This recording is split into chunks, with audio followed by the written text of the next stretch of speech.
नमस्कार, स्वागत है आपका अपने इस चैनल के अंदर। मैं एडवोकेट जितेंद्र अत्री फिर से आपका स्वागत करता हूं आपके अपने इस चैनल के अंदर। आज हम बात कर रहे हैं एग्रीमेंट टू सेल। बड़ा सिंपल सा वो है, हम लोग अधिकतर जानते होंगे कि एग्रीमेंट टू सेल क्या होता है, पर आपको पता है कितना ही महत्वपूर्ण दस्तावेज है ये, कितना इंपॉर्टेंट डॉक्यूमेंट है।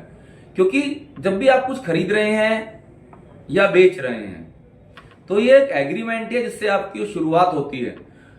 तो और वह इतना ज्यादा महत्वपूर्ण है कि कल को अगर उसमें कोई आपकी ट्रांजैक्शन के अंदर डील में अगर कोई दिक्कत हो जाती तो अगर कभी आपको उस डील में कुछ दिक्कत आती है, उस ट्रांजैक्शन में कुछ परेशानी होती है, तो आगे फर्दर जो भी कुछ लीगल कार्रवाई होगी, everything is based on that agreement to cell.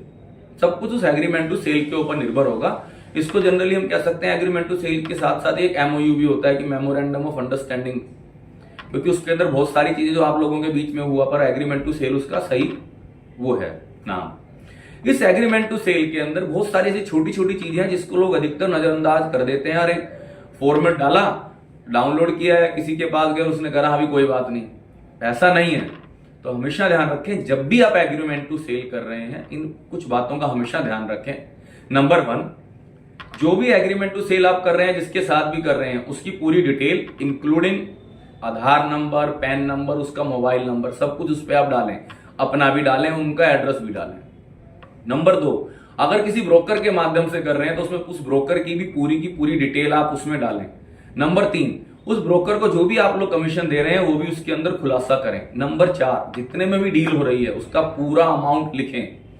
Number 5, कि उसका जो भी आपका मोड ऑफ पेमेंट है या टाइम फ्रेम है, शेड्यूल ऑफ पेमेंट है, कि आज आप 10% देंगे या 2% देंगे। आपने 10% दे दिया, आप नेक्स्ट पेमेंट कब करेंगे, कितने दिनों में करेंगे, कैसे कैसे करेंगे, ये हमेशा उस चीज का ध्यान रखें।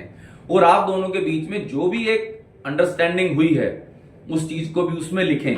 लोग कहते हैं अरे कोई बात नहीं सर, हो जाएगा, हम कहां भाग के जा रहे हैं, आपस की बात है। आपस की बात नहीं है, जब चीजें अटकती है ना तो आपस की बात नहीं होती, घर की बात नहीं होती, सब बाहर कोर्ट के अंदर खड़े होते हैं एक दूसरे के साथ। पर हमेशा उस चीज को आप लिखें, क्योंकि लिखतम के आगे वक्तम की कोई कीमत नहीं होती। मेरे बाबूजी भी बोलते थे इस बात को, कानून भी बोलता है, सब बोलते हैं।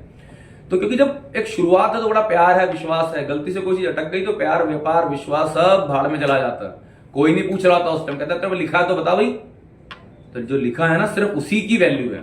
तो आप ध्यान रखिए, जब भी एग्रीमेंट टू सेल बना रहे हैं इन सारी चीजों को जरूर मेंशन करें और हमेशा एक अच्छे अधिवक्ता की मदद से उस एग्रीमेंट टू सेल को ड्राफ्ट करें। संभव हो तो उस एग्रीमेंट टू सेल को रजिस्टर्ड करवाएं, ताकि भविष्य के लिए आपकी सारी चीजें खत्म हो जाएं। क्योंकि सुप्रीम कोर्ट की गाइडलाइंस के अनुसार भी जो एग्रीमेंट टू सेल रजिस्टर्ड नहीं है वो वैलिड नहीं है।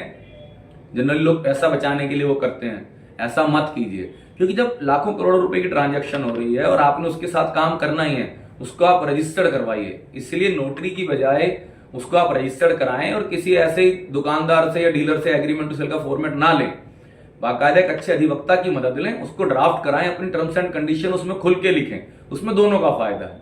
तो ध्यान रखिए, जानकारी ही आपका बचाव है और आपकी ताकत आपकी जानकारी है। आपको और कोई भी ऐसी जानकारी चाहिए हो, कोई आपका सवाल हो, कहीं आप फंसे हुए हो, तो आप इस चैनल के माध्यम से हमसे संपर्क कर सकते हैं, क्योंकि इस चैनल का उद्देश्य ही आप सबकी मदद करना है। हमें बड़ी खुशी होगी आप लोगों की मदद करके। और आपको अगर हमारी ये वीडियो अच्छी लगती हो तो कृपया करके आप इसे लाइक, शेयर, सब्सक्राइब करें। और कुछ भी आपको हमसे बात करनी हो तो आप हमें कमेंट में लिख सकते हैं। धन्यवाद।